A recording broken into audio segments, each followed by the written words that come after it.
Today I am back with our new topic, Lami's theorem. In this theorem, if three known collinear forces acting at a point are in equilibrium, then each is proportional to sine of angle between the other two. For the proof, we take PQR, let be three forces be in equilibrium at point O.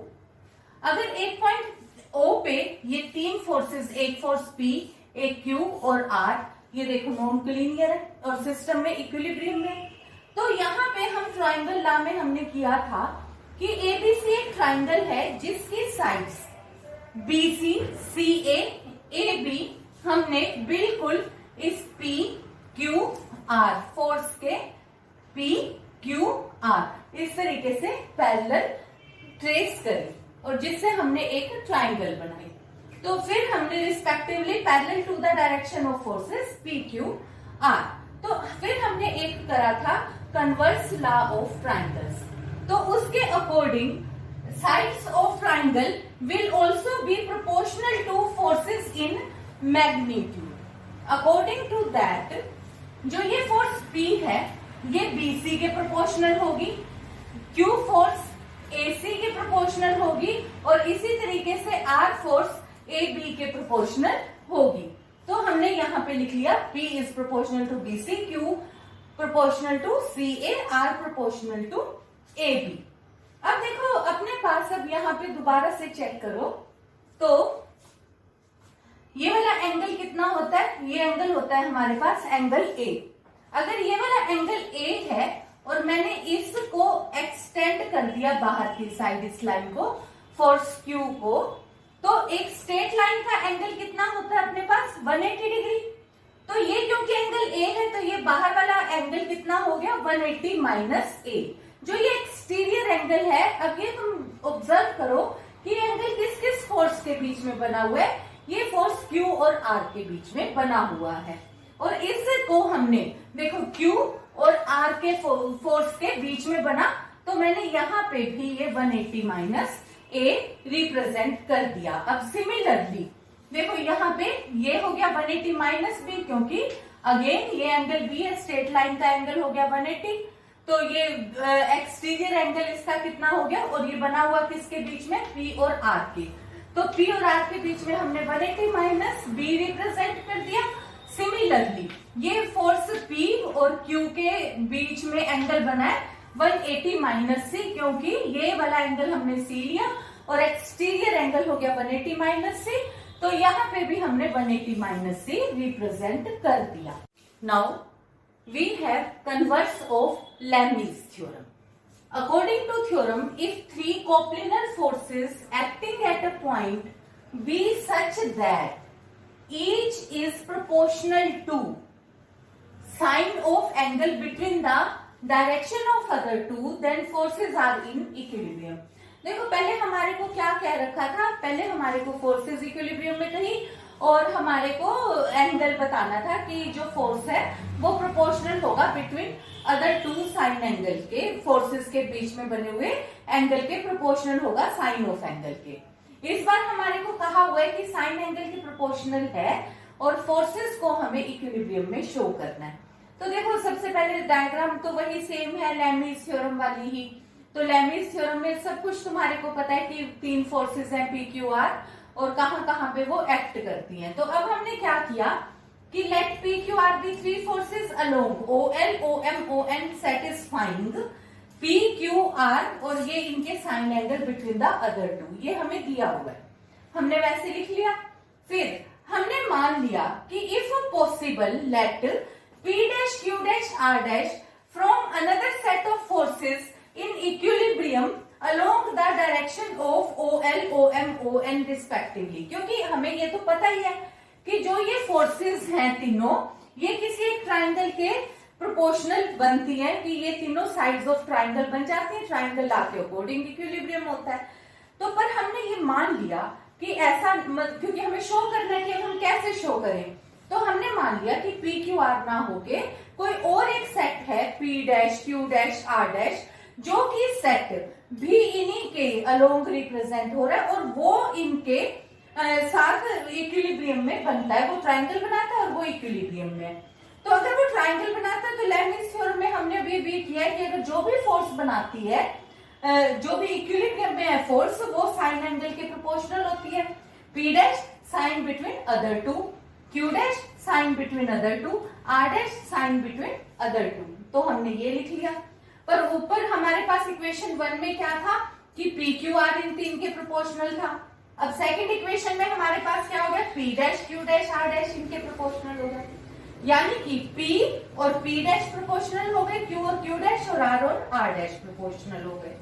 अब यहां से हमारे को क्या पता लगा, it is clear that triangle of forces for the forces PQ dash P dash Q dash R dash will also represent the forces PQR although on the different scale. क्योंकि देखो जैसे हमने बात करी कि अपन जब ट्राइंगल बनाते हैं तो हम मेजरमेंट का उतना ध्यान नहीं रखते, हम एक पर्टिकुलर स्केल मान लेते हैं और बता देते हैं कि देखो ये इसके पैरेलल है, इसके प्रोपोर्शनल है, प्रोपोर्शनल के अकॉर्डिंग ही। और हमने जब ट्राइंगल भी बनाई तो मैंने तुम्हारे को एक बड़ी ट्राइंगल बना के दिखाई, उसी के बराबर एक छोटी ट्राइंगल बना के बताई जो कि सिमिलर ट्राइंगल थी और दोनों प्रोपोर्शनल थी। तो यहाँ पे भी अब चाहे वो PQR है, चाहे वो P dash Q dash R dash है, अलोंग तो वो साइड OL OM ON ही है। तो स्केल अलग हो सकता है क्योंकि मैग्नीट्यूड को रिप्रेजेंट करने के लिए हमने, तुम में से सारे ही पेपर के ऊपर कभी कोई किसी तरीके से रिप्रेजेंट करेगा, कोई लाइन को यहां से यहां तक दिखाएगा, कोई यहां तक, कोई यहां तक, ठीक है। तो स्केल डिफरेंट हो सकता है पर फोर्स प्रोपोर्शनल रहेंगी।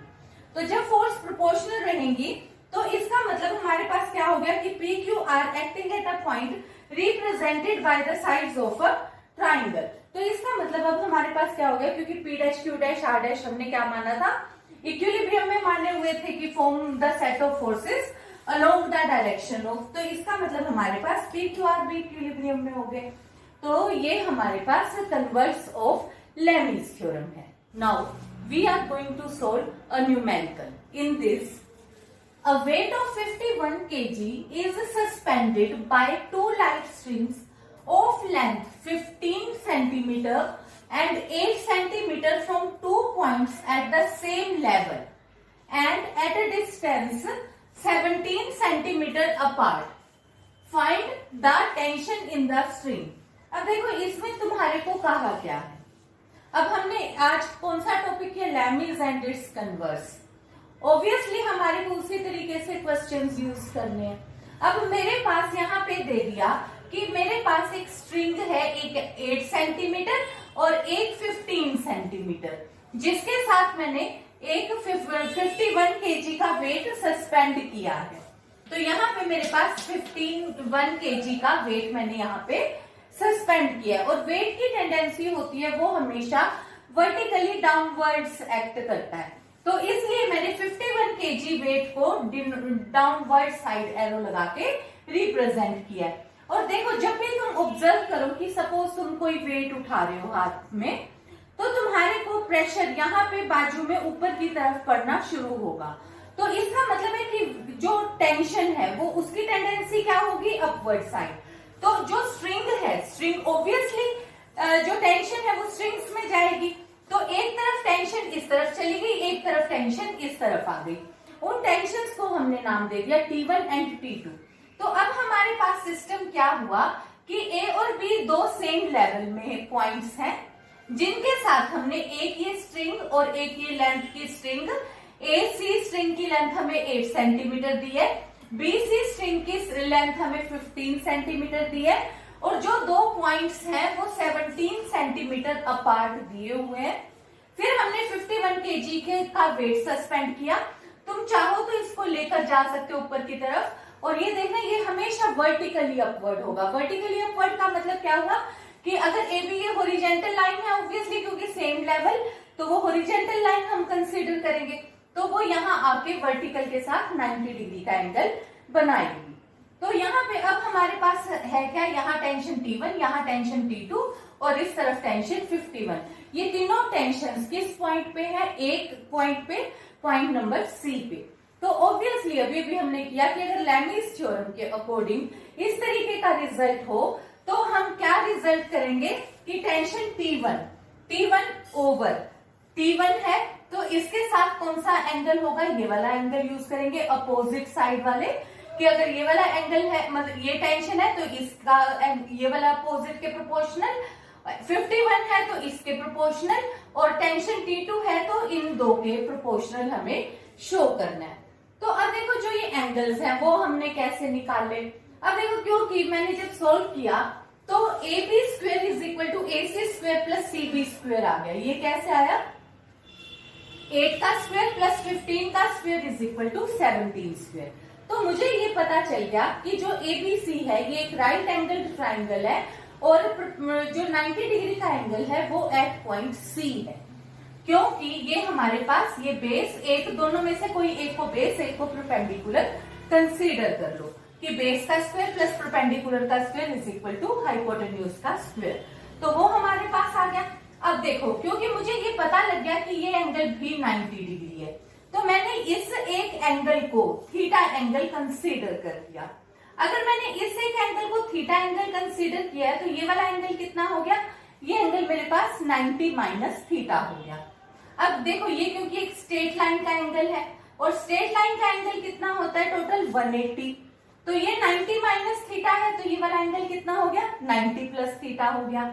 अब इसी तरीके से क्योंकि अगर ये एंगल 90 डिग्री है तो ये एंगल भी 90 डिग्री है, ये एंगल 90 माइनस थीटा है तो एक ये भी एक ट्राइंगल है, इस एक ट्राइंगल में DBC ट्राइंगल में क्योंकि ये 90 डिग्री का एंगल है और यहाँ पे ये वाला मेरे पास हाइपोटेन्यूज है तो ये मेरा बेस हो गया, ये मेरा परपेंडिकुलर हो गया और ये हाइपोटेन्यूज। इसके अकॉर्डिंग अब मैं यहाँ से साइन थीटा कोस थीटा जिसकी भी वैल्यू मुझे जरूरत होगी मैं फाइंड आउट कर सकूंगी। तो यहाँ से मेरे पास ये वाला एंगल भी मैंने थीटा बता दिया। अब क्योंकि ये एंगल थीटा है इस स्ट्रेट लाइन का एंगल कितना होगा 180, तो ये वाला एंगल भी कितना मेरे पास बच गया 180 माइनस थीटा, और ये एंगल मुझे पता ही है कि ये एंगल टोटल 90 डिग्री है। तो अब मैंने यहां से क्या किया, by Lami's theorem T1 over sine 90 minus theta, क्यों, क्योंकि देखो ये T1 और इसके साथ मैंने अभी डिराइव किया, इसके सामने T1 के अपोजिट दो, क्योंकि T2 और 51 के बीच में एंगल कितना बना हुआ है 90 प्लस थीटा, तो मैंने यहां से क्या चीज यूज कर दी साइन 90 प्लस थीटा, ठीक है। तो ये मैंने साइन 90 प्लस थीटा यूज कर लिया। इसी तरीके से T2 के सामने एंगल कितना है 180 माइनस थीटा और यहाँ पे 51 के साथ कितना है साइन 90 डिग्री। अब यहाँ से ये T1 साइन 90 प्लस थीटा कितना होता है cos theta, sine 180 minus theta sine theta ही रहेगा, 51 साइन 90 की वैल्यू होती है 1, तो अब यहाँ से T1 की वैल्यू कितनी आ गई 51 कोस थीटा, T2 की वैल्यू आ गई 51 साइन थीटा। अब मुझे साइन थीटा और कोस थीटा की वैल्यू चाहिए। देखो क्योंकि ये 90 डिग्री का एंगल है, ये वाली साइड 17 है, ये 8 है और ये मेरे पास 15 है। इन तीन साइड्स का यूज करके मैं साइन थीटा और कोस थीटा की वैल्यू बड़े आराम से निकाल सकती हूँ, क्योंकि मेरे पास ये एंगल थीटा है, ठीक है ना, ये साइन थीटा हो जाएगा, ये वाला एक को बेस, ये वाला बेस हो गया जिसपे एंगल बना होता है, ये परपेंडिकुलर हो गया, वो हाइपोटेन्यूज। उसके अकॉर्डिंग मैंने साइन थीटा और कोस थीटा की वैल्यू निकाल ली। साइन थीटा आ गया 8/17, कोस थीटा आ गया 15/17, वो वैल्यूज मैंने यहाँ सब्सटीट्यूट कर दी। सब्सटीट्यूट करी और सोल्व किया तो एक टेंशन मेरे पास आ गई 45 kg और दूसरी टेंशन आ गई मेरे पास 24। Now we are moving towards our next example. In this, we have a body of mass 26 kg is suspended by two strings 5 cm and 12 cm long. Their other ends fastened to the extremities of a rod 13 cm long. If the rod be so held that the body hangs immediately below the middle point, find the tension of the string. देखो जैसा हमने पिछले question में किया कि एक string है और ये दूसरी स्ट्रिंग है, एक स्ट्रिंग 5 सेंटीमीटर लॉन्ग दी है, दूसरी स्ट्रिंग हमें 12 सेंटीमीटर लॉन्ग दी है, उनके एक एंड के साथ तो ये 26 kg वेट फेस्टेंड है, ये हमेशा डाउनवर्ड एक्ट करेगा, और दूसरे एंड के साथ हमने एक रोड के साथ बांध दिया, इस स्ट्रिंग का एक एंड ए के साथ, इस स्ट्रिंग का बी के साथ, और इसकी लेंथ हमारे को दी हुई है 13 सेंटीमीटर। और रोड इस तरीके से हैंग की हुई है कि जो ये वेट है, क्योंकि वेट में तो बिल्कुल ही ऐसे वर्टिकल अबव जाना है, तो ये इस तरीके से दिया है कि ये ए बी रोड के मिडल पॉइंट पे आके एक्ट करता है। तो मैंने यहाँ पे क्या कंसीडर कर लिया, let us consider D B the mid point of A B. और यहाँ पे क्योंकि एक तरफ टेंशन मेरी T1 इधर स्ट्रिंग में जाएगी OA में, दूसरी टेंशन मेरी OB की तरफ जाएगी, और अब यहाँ पे वैल्यू मैंने क्या कंसीडर कर ली, देखो OA square plus OB square is equal to AB square. कैसे, यहाँ पे है 5 का स्क्वायर प्लस 12 का स्क्वायर इज इक्वल टू 13 का square, 25 plus 144 is equal to 169। ठीक है, तो ये हमारे पास यहाँ से क्या आ गया, तो इसका मतलब यहाँ पे ये जो राइट एंगल है वो किसके ऊपर बना है, राइट एंगल एट O। तो मुझे ये पता चल गया कि ये मेरा एक 90 डिग्री का एंगल है, और यहाँ से ये एक राइट एंगल ट्राइंगल में ये हाइपोटेन्यूज का मिड पॉइंट हो गया, इसका मतलब क्योंकि ए बी मेरा कितना है, हाइपोटेन्यूज आया। हाइपोटेन्यूज के मिड पॉइंट की क्या चीज रिजल्ट होती है, हाइपोटेन्यूज की कंडीशन होती है कि जो हाइपोटेन्यूज का मिडल पॉइंट होता है वो इक्विडिस्टेंट होता है ट्राइंगल के तीनों वर्टिसेस से, यानी कि ए से भी, बी से भी और सी से भी। तो इसका मतलब है कि ये D A equal to D B is equal to D O. हमने यहाँ पे सी ना लेके ओ पॉइंट लिया हुआ है, तो डी ओ, तो ये तीनों वर्टिसेस के साथ इक्विडिस्टेंट है। अब ये इक्विडिस्टेंट से क्या हुआ, मान लो मैंने ये एंगल थीटा कंसीडर किया, अगर मैंने ये थीटा कंसीडर किया क्योंकि ये साइड और ये साइड इक्वल है, तो इसलिए ये एंगल भी मेरा थीटा हो गया। अब क्योंकि ये टोटल एंगल 90 डिग्री है और ये थीटा है, तो ये कितना हो गया 90 माइनस थीटा। ये साइड और ये साइड इक्वल है, तो इसलिए ये एंगल और ये एंगल इक्वल हो गया, दोनों कितने हो गए 90 माइनस थीटा। अब अगेन, अब देखो क्योंकि जब मैं टेंशन T1 लूंगी तो मुझे एंगल ये वाला यूज करना है बिटवीन द अदर टू। ये 90 माइनस थीटा है, ये टोटल स्ट्रेट लाइन का एंगल होता है 180, तो ये एंगल कितना हो गया 90 प्लस थीटा। इसी तरीके से T2 के अपोजिट मुझे ये वाला एंगल यूज करना है। अब ये वाला एंगल थीटा है, तो ये वाला एंगल मेरे पास कितना हो गया 180 माइनस थीटा। 26 के अपोजिट मुझे पता ही है कि एंगल 90 डिग्री है, तो मैंने लैमीज थ्योरम यूज करके यहाँ पे T1 over sine 90 plus theta use किया, साइन 180 माइनस थीटा और साइन 90 डिग्री, तो ये T1, T2 और 26। अब यहाँ से साइन थीटा, ये साइन 90 प्लस थीटा हो गया cos theta, T2 over sine theta is equal to 26 over sine theta की वैल्यू होती है साइन 90 इज इक्वल टू 1। तो ये अब इस ट्राइंगल के अकॉर्डिंग, अब ये वाला हमारे पास क्योंकि थीटा एंगल किसके ऊपर बनता है, बेस पे जो एंगल होता है वो मतलब जिसपे थीटा जिसपे बना हुआ है वो बेस होता है। थीटा बना हुआ है हमारे पास AO पे, तो हम बेस किसको यूज करेंगे, A को हम बेस यूज करेंगे, OB को हम परपेंडिकुलर यूज करेंगे। तो यहाँ से मैंने साइन थीटा की वैल्यू निकाली perpendicular over hypotenuse, cos theta की वैल्यू निकाल दी बेस ओवर हाइपोटेन्यूज। यहाँ से T1 will be equal to 26 into cos theta, T2 will be equal to 26 into sine theta. Sine theta और कोस थीटा की value मैंने find out की हुई है, वो मैंने यहाँ सब्स्टिट्यूट कर दी, और यहाँ से हमारे पास दोनों की टेंशन्स आ गई। Now we will move towards our next example. In this example, a ring of weight W which can slide freely on a smooth vertical circle is supported by a string attached to the highest point. If the thread subtend at an angle theta at the center, find the tension in thread and reaction of the circle on the ring. ये हमारे को find out करना है। अब देखो इसमें हमारे पास पहले डायग्राम को समझते हैं। देखो हमारे को कहा है एक सर्कल के ऊपर रेस्ट कर रही है रिंग, फिर उस रिंग के साथ हमने हाईएस्ट पॉइंट पे, हाईएस्ट पॉइंट है तो सर्कल का हाईएस्ट पॉइंट उसका टॉप होगा, टिप बिल्कुल ऊपर की, तो वहां से हमने उसको सेंटर के साथ भी मिला दिया एक बार, क्योंकि सेंटर पे भी एंगल हमारे को कहा हुआ है थीटा। पर जो ये रिंग थी हमारे पास, रिंग वो एक स्ट्रिंग के साथ अटैच की हुई है। रिंग स्लाइड करके जैसे ये सर्कल पे से ऐसे स्लाइड करके यहाँ पे आ गई, जितना स्ट्रिंग मैक्सिमम खींच सकता था वहां तक स्ट्रिंग, क्योंकि वेट डाउनवर्ड एक्ट करने की टेंडेंसी रखता है, तो रिंग सपोज यहाँ पे आके अटक गई, यहाँ पे अटकी तो ये वाला इसका यहाँ से वेट W डाउनवर्ड एक्ट करेगा। तो एक तरफ तो ये सर्कल के ऊपर यहाँ ये है, तो यहाँ पे जो इसके साथ बिल्कुल सेंटर की तरफ से ये इस तरफ से एक रिएक्शन जाएगी, क्योंकि अब यहाँ से स्ट्रिंग टूटना नहीं चाहिए, system should be in equilibrium.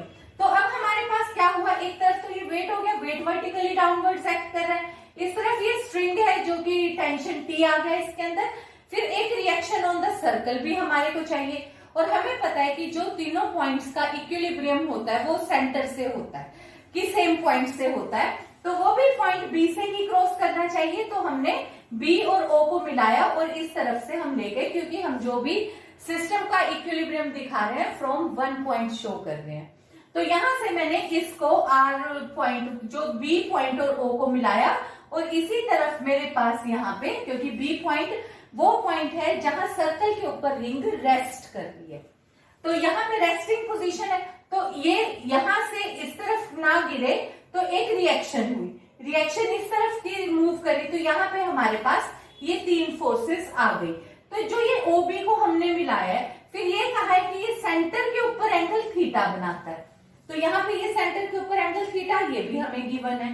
अब देखो, क्योंकि हमें पता है कि हमने A और O को मिलाया है और वेट भी वर्टिकली डाउनवर्ड्स एक्ट करता है, तो ये लाइन और ये लाइन पैरेलल हो गई, और ये एक ट्रांसवर्स है जो इनको कट कर रहा है, तो जो एंगल ये थीटा है वही एंगल ये हो गया थीटा।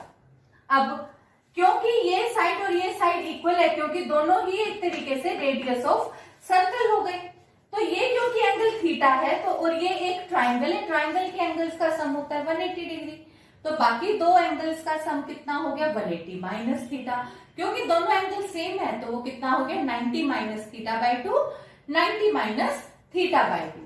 तो अब ये वाला एंगल मेरे पास कितना हो गया, ये वाला एंगल मेरे पास निकल के आया है 90 माइनस थीटा 2 बाई 2। इसी तरीके से ये भी सेम आया। अब देखो, जब ये वाला एंगल मेरे पास 90 माइनस थीटा बाई 2 आया है, तो ये वाला एंगल, क्योंकि एक स्ट्रेट लाइन का एंगल है, तो ये वाला एंगल अब मेरे पास कितना हो गया, ये एंगल हो गया 90 प्लस थीटा बाई 2। इसी तरीके से अब ये वाला एंगल देखो, क्योंकि मुझे एक तो W के सामने वाला ये T और R का एंगल चाहिए था, एक मेरे को यहाँ पे R के साथ ये वाला एंगल चाहिए था, ये मुझे पता ही है कि ये 90 माइनस थीटा बाई 2 है और ये एंगल थीटा है, तो ये वाला भी टोटल एंगल, ये टोटल एंगल भी 90 प्लस थीटा बाई 2 हो गया, ये वाला एंगल भी 90 प्लस थीटा बाई 2 हो गया। अब इधर से जो ये वाला एंगल मेरे पास अब यहाँ पे जो बचा है, तो ये क्योंकि ये वाला एंगल थीटा है और ये एक स्ट्रेट लाइन है, तो ये वाला एंगल कितना हो गया, ये हो गया 180 माइनस थीटा। तो मैंने इनका सबका यूज कर लिया। तो देखो, मैंने ये सारा लिख दिया, फिर मैंने लेबनिज थ्योरम लगाई, T, R और W। T भी तुम्हारे को पता है, tension in the string, R जो रिएक्शन हुई रिंग से अपवर्ड डायरेक्शन में थ्रू सेंटर, सेंटर को और B पॉइंट को अटैच करके ऊपर की तरफ एक्सटेंड किया, क्योंकि सिस्टम इक्विलिब्रियम में रहने के लिए एक ही पॉइंट पे तीनों पॉइंट्स का मिलना जरूरी होता है। तो यहां से B पे क्योंकि इक्विलिब्रियम है, और फिर यहां से W ओवर साइन, अब ये वाली वैल्यू हमने क्या की T के साथ। अब देखो, T के साथ जो ये था 180 माइनस थीटा, W के साथ 90 प्लस थीटा बाई 2, R के साथ 90 प्लस थीटा बाई 2, ये वेट्स हमने साइन के अंदर यूज कर लिए। तो यहां से वैल्यू क्या हो गई, T ओवर साइन थीटा, ये हो गया R over sine 90 plus theta कितना होता है कोस थीटा बाई 2, ये भी कोस थीटा बाई 2 हो गया। इन दोनों में से तो कोस थीटा कट गया और R is equal to W आ गया। ठीक है, एक रिजल्ट तो हमारे पास ये आ गया, क्योंकि हमारे को क्या क्या फाइंड आउट करना है, find the tension in thread and reaction of circle on the ring. तो यहाँ से अब टेंशन भी निकाल लिए, टेंशन भी W के अकॉर्डिंग ही निकालेंगे, तो T will be equal to W sine theta over cos theta हो गया बाई 2। तो साइन थीटा कितना होता है 2 sine theta by 2 cos theta by 2, cos theta by 2 cancel हो गया, तो ये रिजल्ट कितना आ गया 2W साइन थीटा बाई 2। तो ये हमारे पास यहां से टेंशन और रिएक्शन दोनों वैल्यूज निकल गई। Now we move on towards our last question. In this, O is circumcenter of triangle ABC.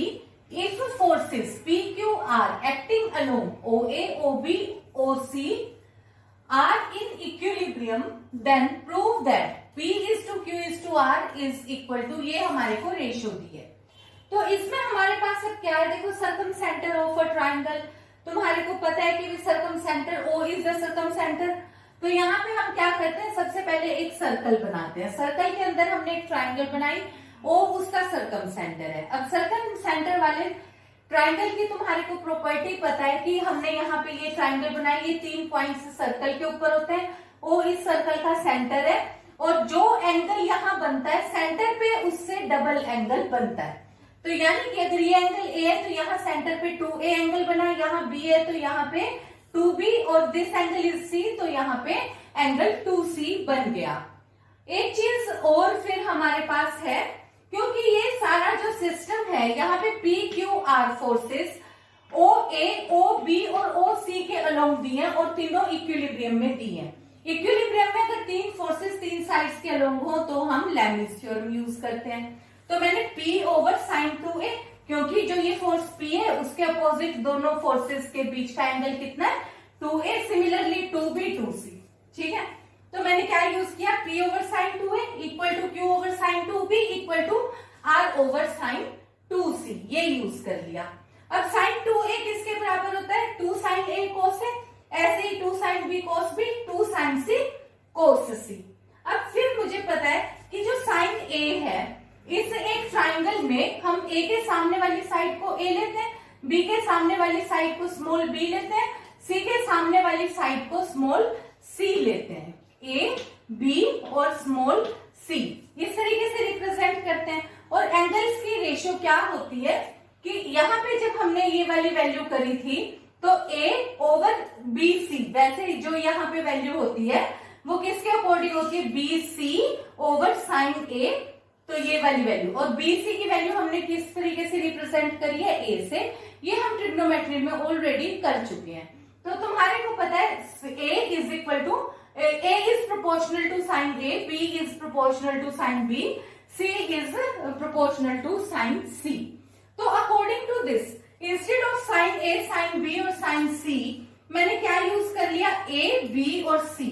इसी तरीके से फिर मुझे ट्राइंगल में ये भी पता है कि अगर यहाँ तो साइन A की प्रोपोर्शनैलिटी है, अगर मुझे एंगल कोस का लेना हो तो कोस A कैसे होता है, देखो अब A एंगल होता है तो यहाँ माइनस A स्क्वायर होता है, वैल्यू होती है B square plus C square over 2BC। इसी तरीके से अगर B होगा तो यहाँ B स्क्वायर हो जाएगा, यहाँ पे A और C का कॉम्बिनेशन, अगर C है तो यहाँ C स्क्वायर हो जाएगा, यहाँ पे A और B का कॉम्बिनेशन, ठीक है। तो इस तरीके से हमने यहाँ पे कोस A, कोस B और कोस C की भी वैल्यूज सब्स्टिट्यूट कर दी। अब यहाँ पे ये 2 से 2 कट गया, 2 से 2 कैंसिल, 2 से 2 कैंसिल। अब देखो यहाँ पे BC है, यहाँ CA, यहाँ AB, तो हमने इस को P वाले के यहाँ पे नीचे से इस वाले रिजल्ट को ABC से मल्टीप्लाई कर दिया, डिनोमिनेटर को ABC से मल्टीप्लाई कर दिया, उससे BC भी कट गया, 2 ऑलरेडी कट चुका, तो यहाँ पे क्या आ गया, A स्क्वायर, यहाँ क्या आ गया, B स्क्वायर, यहाँ आ गया C स्क्वायर, और मेरे पास क्या बच गया, P over A square into B square plus C square minus A square, Q over B square C square plus A square minus B square, and similarly value of R। यहाँ से फिर मेरे को क्या मिल गया, proportionality of P, Q and R is equal to this, ठीक है। ये हमारा आज का क्वेश्चन था। That's all for today. I hope you all understood the topic well. We will meet again soon. Thank you.